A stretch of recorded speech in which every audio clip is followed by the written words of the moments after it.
아침에 눈을 떴는데 갈 곳이 없고 만날 사람도 없다면 무엇을 위해 하루를 시작하실 건가요?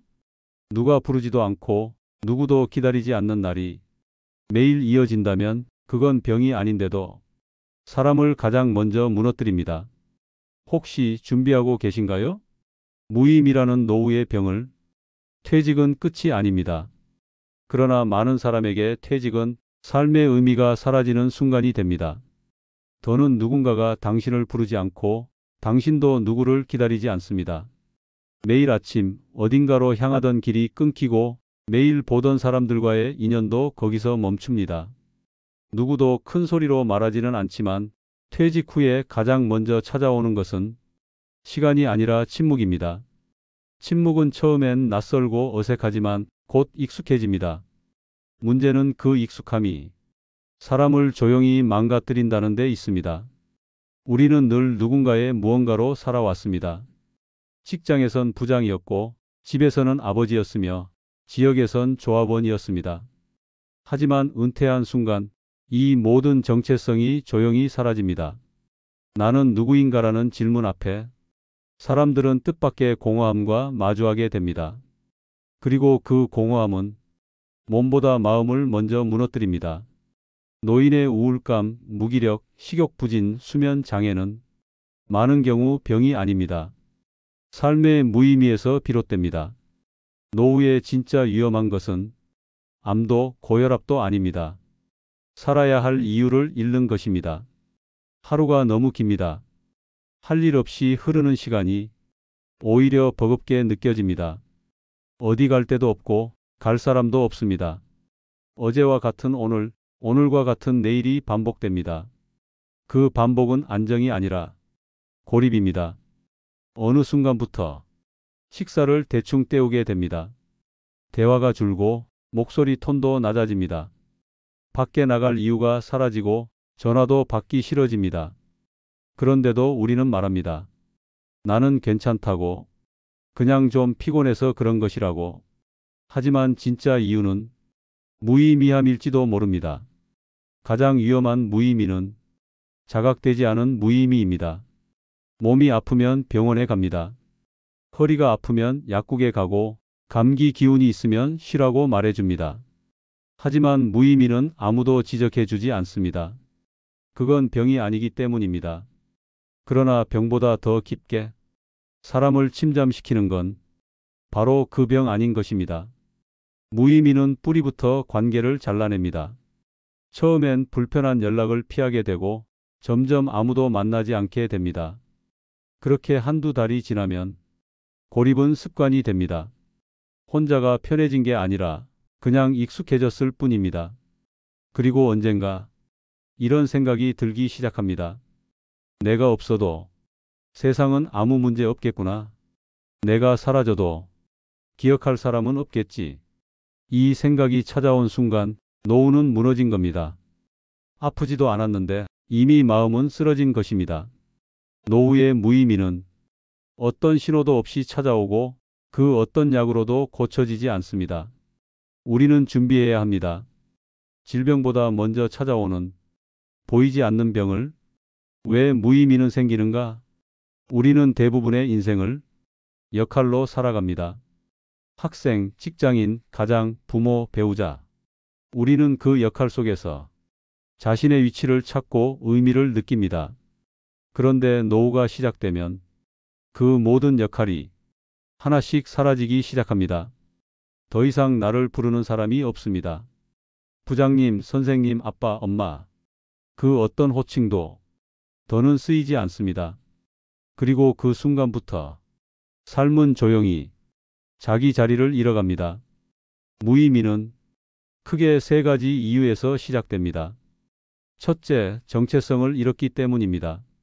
많은 사람들은 자신이 누구인지 말할 때 하는 일로 설명합니다. 나는 교사입니다. 나는 사업을 합니다. 나는 애 둘을 키우는 엄마입니다. 하지만 이 말들은 직업과 관계일 뿐, 나 그 자체는 아닙니다. 퇴직 후, 자녀가 자립한 후, 이혼이나 사별을 겪은 후엔 이런 설명이 사라집니다. 그럼 남는 건 무엇일까요? 직업도 가족도 역할도 없는 상태에서 스스로를 설명할 수 없다면 삶은 점점 희미해질 수밖에 없습니다. 이 희미함이 바로 무의미의 시작입니다. 나는 누구인가? 이 질문 앞에 아무 대답도 할 수 없을 때 사람은 가장 깊은 외로움과 마주하게 됩니다. 둘째, 사회가 쓸모없는 존재로 취급하기 때문입니다. 노인은 일하지 않습니다. 노인은 소비를 덜 합니다. 노인은 느리고 반복적이며 디지털에도 약합니다. 현대 사회는 이런 사람을 비효율적이라고 말합니다. 그리고 어느 순간 쓸모없다는 시선이 자신을 향하고 있다는 걸 당사자도 느끼게 됩니다. 나를 찾는 사람이 없다. 내가 없어도 세상은 잘 돌아간다. 이제 아무도 내 의견을 묻지 않는다. 이런 생각들은 사람을 고립시키고 결국 스스로를 잊게 만듭니다. 가장 무서운 건 그런 생각이 틀리지 않았다고 느껴질 때입니다. 내가 없어도 세상이 아무 문제 없다는 것, 그게 무의미를 확신으로 바꾸는 순간입니다. 셋째, 삶의 구조가 사라졌기 때문입니다.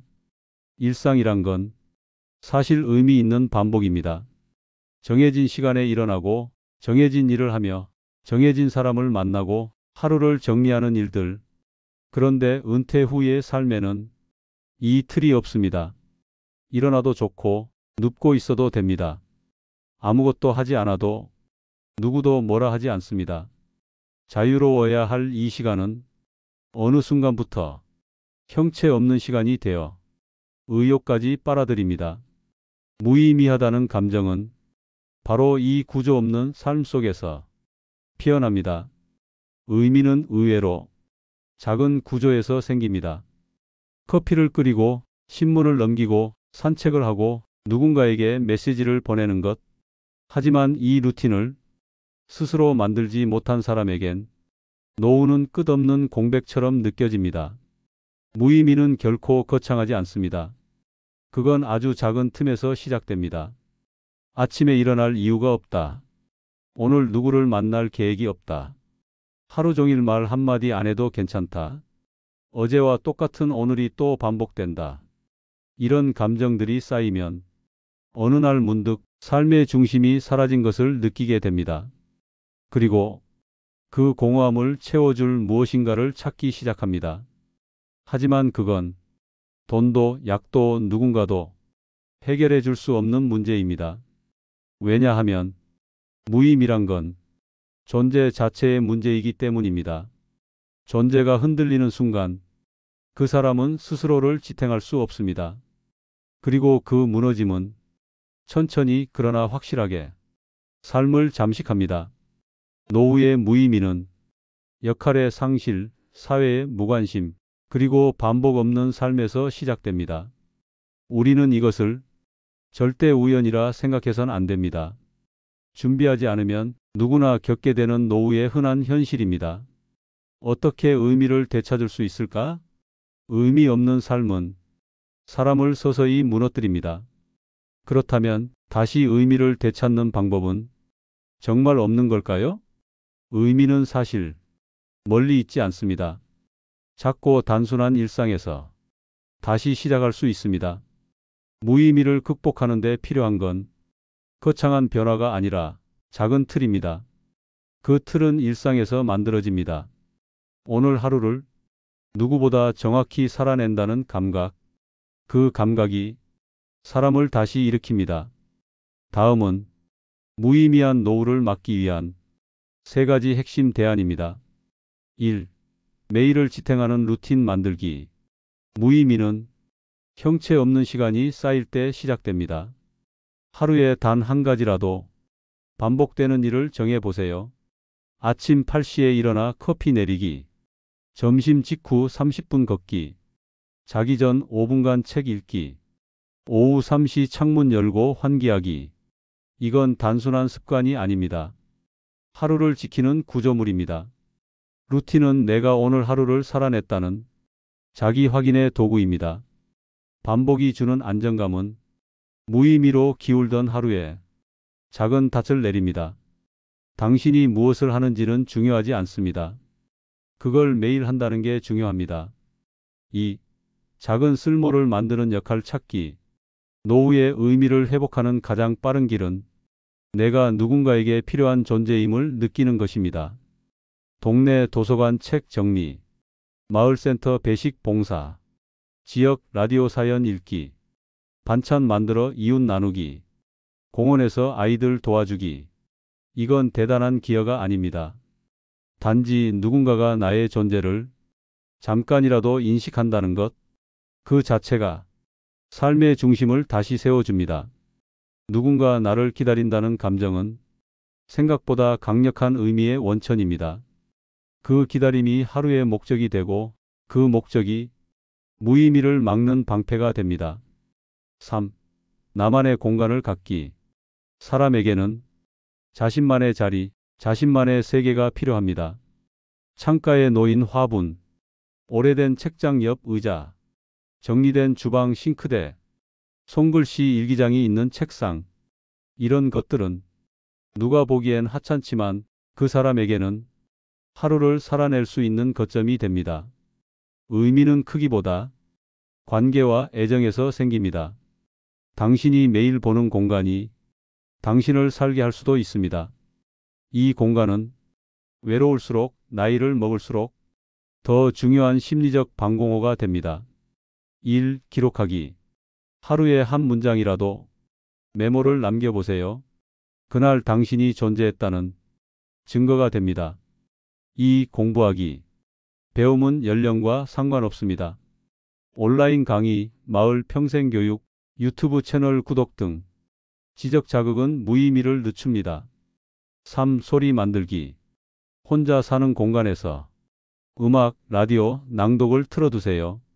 조용함이 외로움으로 굳기 전에 작은 소리라도 들려야 합니다. 4. 새로운 이름 붙이기. 직업이 사라졌다면 다른 정체성을 만들어 보세요. 산책가, 작은 밭의 농부, 고양이 돌보미, 동네 이야기꾼, 시간 관리인. 당신은 어떤 이름으로도 살아갈 수 있습니다. 노후의 무의미는 피할 수 없는 현실이 아니라 대비하지 않은 결과일 뿐입니다. 지금 당신이 삶을 다시 구성한다면 그건 단지 하루를 버티는 게 아니라 살아간다는 것입니다. 지금 이 글을 읽고 있는 이 순간 이미 첫 걸음은 시작됐습니다. 자, 오늘 하루 단 한 가지라도 해보세요. 그것이 바로 무의미에 맞서는 가장 확실한 방법입니다. 노후의 진짜 적은 병이 아니었습니다. 빈 지갑도, 허리 통증도, 가끔 오는 고독도 아닙니다. 가장 무서운 건 이제 내가 살아서 뭘 하나 하는 그 무의미한 감정이었습니다. 사람은 의미를 잃는 순간 삶의 이유도 잃습니다. 그리고 그 무게는 다른 어떤 고통보다 더 무겁게, 더 조용히 사람을 짓눌러 버립니다. 그래서 지금 당신은 준비해야 합니다. 퇴직 후를 위한 통장만큼 삶을 위한 질문도 준비해야 합니다. 나는 누굴 위해 살고 있나? 나는 어떤 이름으로 불리고 싶은가? 나는 내일도 이대로 괜찮은가? 이 질문 앞에서 멈춰 서는 용기, 그게 바로 무의미를 이겨낼 첫 번째 무기입니다. 지금 하루를 다시 짜보세요. 오늘 할 일, 오늘 만날 사람, 오늘 나에게 건넬 말. 아주 작아 보이지만 그 하루가 쌓이면 노후는 더 이상 죽음을 기다리는 시간이 아닙니다. 살아가는 시간이 됩니다. 늦지 않았습니다. 지금이라도 괜찮습니다. 당신이 하루의 리듬을 만들고 누군가에게 작은 쓸모가 되고 당신만의 자리를 지키는 순간 삶은 다시 중심을 회복할 수 있습니다. 노후의 의미는 우연히 오지 않습니다. 만드는 것입니다. 의미 있는 노후는 연금이나 건강보다 더 오래, 더 깊이 당신을 지켜줍니다. 그러니 기억하세요. 지금 시작해도 늦지 않습니다. 지금 당신이 살기 위해 무언가를 한다면 그것은 이미 무의미를 이겨내는 삶입니다. 영상을 끝까지 봐주셔서 고맙습니다. 당신의 노후가 두렵지 않도록 앞으로도 함께 걸어가겠습니다. 구독과 좋아요는 의미 있는 노후로 가는 작은 첫걸음이 됩니다.